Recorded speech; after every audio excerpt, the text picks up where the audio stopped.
to be able to fully go back through. But just like you can do that at home to go and watch specific player POVs and learn how to play, these players in professional teams, they can go back into those resources and look at how someone plays and go, okay, in this situation, I should react like this. This ultimate combo was looking really, really strong, so we should do that.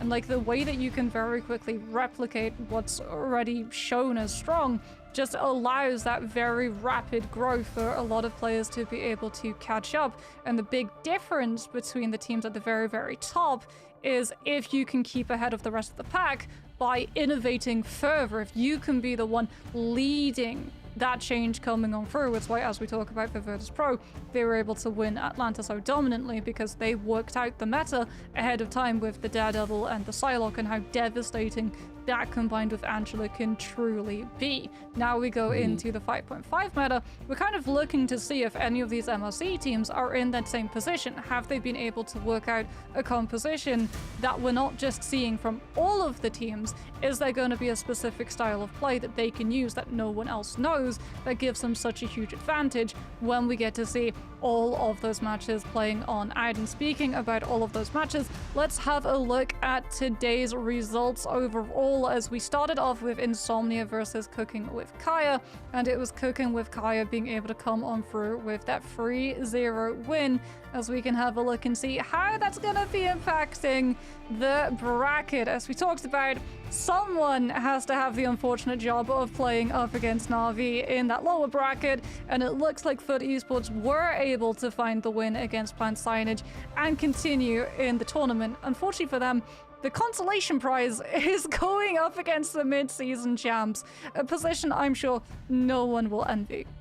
Yeah, down from 16 teams to 8 today, and we've sort of seen, we've missed some of them, right? I think it is, we got like the boys over the crown in the upper bracket still, we haven't seen Chopped, but before we finish off, just a quick shout out again, if you haven't seen these in game for whatever, maybe you've just been at your parents and you haven't had a chance to log in, you still have a chance to log in a little bit later, because these skins, you have got a few more weeks in order to grab them. 4 got a Thunder. Surprised at how much 4 we've genuinely seen today, Moxie, for one, but I don't think we've seen the skin. And then they've added a less Cloak and Dagger today in the action that we've seen, but still showing up as and when, most certainly when Gambit, Invisible Woman, and Loki are all looking to be the top bands out so far numbers-wise in MRC-EMEA. Yeah, we got quite a fair share of cosmetics that were very, very seasonal.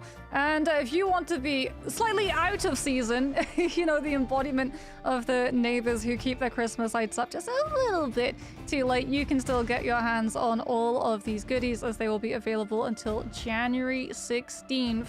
9 UTC. That's the Daredevil, not Daredevil, comic accurate costume, as well as the Snow Spider original Marvel Rivals costume for Penny Parker, and the Star-Lord Starcracker costume, which is one of the few changes actually where we get to see the alt line getting changed, as Marvel Rivals with the cosmetics just continue going further and further for what you get in terms of value for your money. As this Snow Spider bundle, it's adorable. I love the MVP animation. I think it's so cute, and it almost makes me forget the pure rage that I feel when I have teammates who just simply don't break the penny nest when they try and walk forward.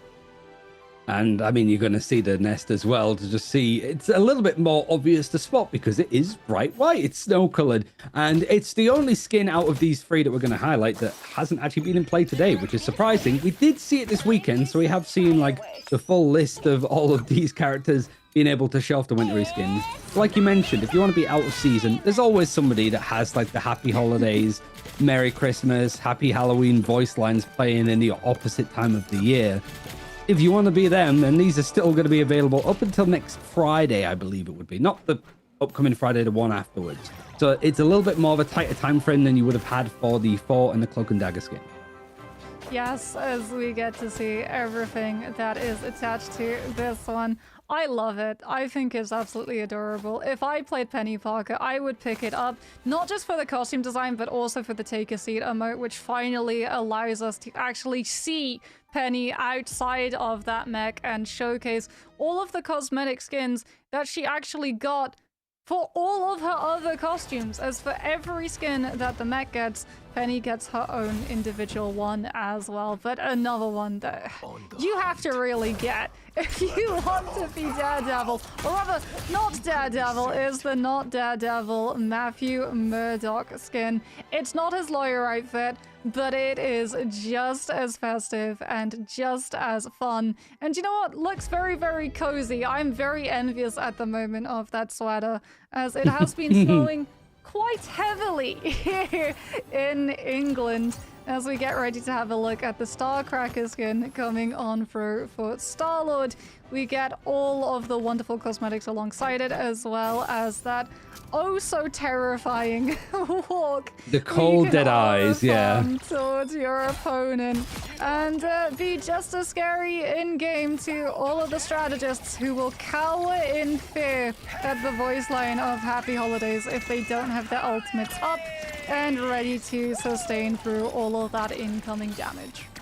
Yeah, it's gonna certainly be easy to spot and hear, even if you're one of those weird people that plays the game audio at 5% when you're in these, or mute it completely, which they do exist in Marvel Rivals, and you're insane. What? Oh yeah, you don't get me started. One of the first like ranked games I played had somebody like that, and it also had a Spider-Man that was like traveling around the map because he'd never played Hell's Heaven and he wanted to like check it out. It was like, it was ranked. Like, there are literal you could sort of just jump into a custom game mode and do the same sort of thing. But yeah, those people, those psychopaths do exist. But fortunately, we don't have to talk about them much because we're talking about the esports scene and the pro scene. It's been a great weekend, Moxie. Any final thoughts of what we've seen so far from the meta and the teams here in EMEA? Okay, well, MSC meta just continues. We might be out of the Christmas season, but it's the gift that keeps on giving. We got Mr. Fantastic, we got Moon Knight, we got a win rate, a positive win rate of magic. So keep your eye on the MSC scene if you want to see something a little bit out of pocket. We've always got something fun and festive. But as Ryan said, that is going to be it for all of the EMEA action. America will be back to satiate your appetite if you're still after more Marvel Rivals esports. But for us too, it is time for us to say goodbye, and we'll see you all next week.